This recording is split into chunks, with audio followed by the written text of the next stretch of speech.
Throughout late summer and early autumn, Lando Norris briefly posed a challenge to Max Verstappen, with moments where he seemed close to turning the championship battle around. Despite this, Verstappen delivered an extraordinary performance at the Sao Paulo Grand Prix, climbing from 17th to claim victory in the rain, solidifying his dominance and leaving no doubt about his title-winning trajectory. McLaren and Norris deserve commendation for reigniting the title fight in a season that initially seemed to be a runaway for Verstappen, who won 4 of the first 5 races. However, they struggled to fully capitalize on their improved pace during the latter half of the campaign. The season started with McLaren on the back foot, reminiscent of 2023, as Norris only managed 2 podiums in the first 5 races. One of these podiums came as a result of Verstappen's retirement in Australia due to reliability issues. In Verstappen's absence, Ferrari emerged as Red Bull's primary competitor, with Carlos Sainz and Charles Leclerc securing a 1-2 finish in Melbourne. It wasn't until the Chinese Grand Prix in round 5 that McLaren began finding their form, with Norris securing a sprint pole and a second-place finish in the main race.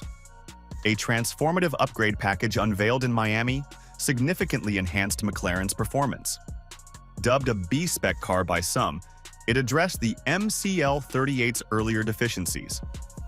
This upgrade allowed Norris to clinch his maiden Formula One victory in Miami. By then, however, Verstappen had established a commanding 52-point lead after the Chinese Grand Prix. From Miami onward, McLaren consistently fielded a car capable of competing for wins or podiums, marking a major shift for Norris and the team.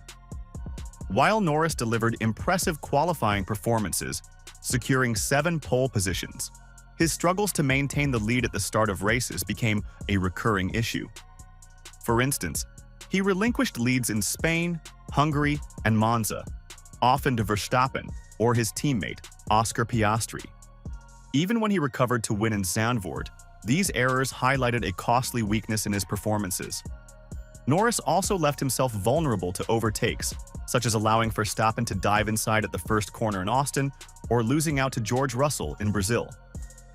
Despite strong reaction times, Norris frequently faltered during the second phase of starts, sparking debates about whether the fault lay with the car or his technique.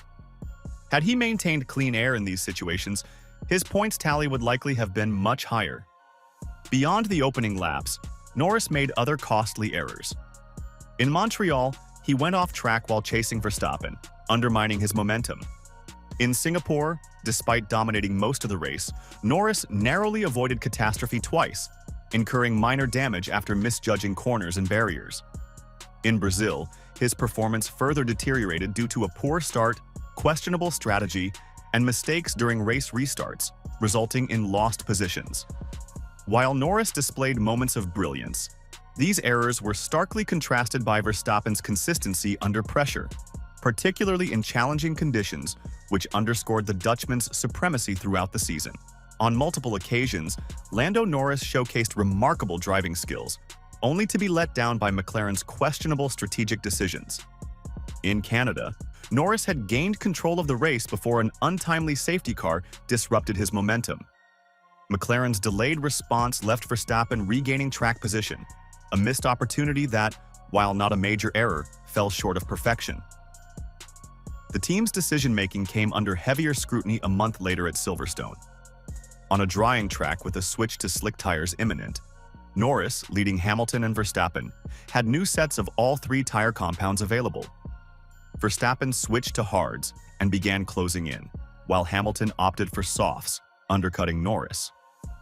McLaren's indecision over which compound to select for Norris, even consulting him mid-race, led to him finishing 3rd, a result that could likely have been a win with the medium tires his teammate, Piastri, used to great effect.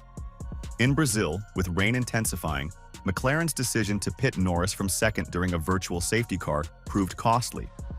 As others, including Verstappen, gambled on staying out, a subsequent red flag allowed them to profit massively. McLaren's overly cautious approach under pressure starkly contrasted with rivals' aggressive strategies, costing Norris a chance at the podium. Norris's 2024 campaign was also complicated by the dynamics with his talented teammate, Oscar Piastri. Piastri's competitiveness occasionally undermined Norris's title bid, as McLaren hesitated to prioritize Norris. At Hungary, team orders forced Norris to give back a position to Piastri, despite Piastri making a mid-race error. Later in Monza, Piastri's aggressive move for the lead caught Norris off guard, leading to a loss of second place and a missed opportunity for McLaren to secure a dominant 1-2 finish. While McLaren prioritized winning the Constructors' Championship, this lack of clear team roles ultimately cost them in crucial races. Moreover, Norris's own temperament became a topic of discussion.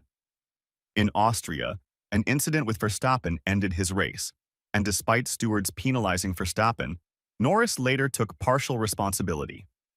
His willingness to publicly accept blame and avoid conflict with Verstappen, coupled with his admission of not being at Verstappen's level, raised eyebrows.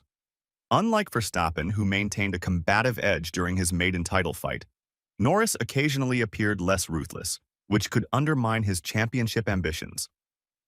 While Norris's authenticity and candor are valued traits that endear him to fans, comments like those made in Brazil, where he expressed frustration over questions about the title race, may have unintentionally boosted his competitors' confidence. Transitioning from seeking a first win to being a title contender is a significant adjustment, and Norris's 2024 season underscored the importance of sharpening both his mental and strategic edge for future campaigns. The good news is that there is no reason why almost all of these issues can't be overcome in 2025. Norris has the most important ingredient required to become a world champion, which is undeniable speed. He has shown that he can consistently go toe-to-toe with Verstappen over both one lap and full race distance, which is not something many drivers on the current grid can say.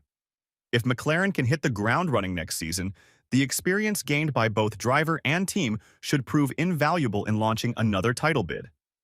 There will always be errors both in the cockpit and on the pit wall, and it is reasonable to expect that improvements will be made in both aspects. The issue that won't be solved is the presence of Piastri, who is only likely to get better in what will be his third season in F1.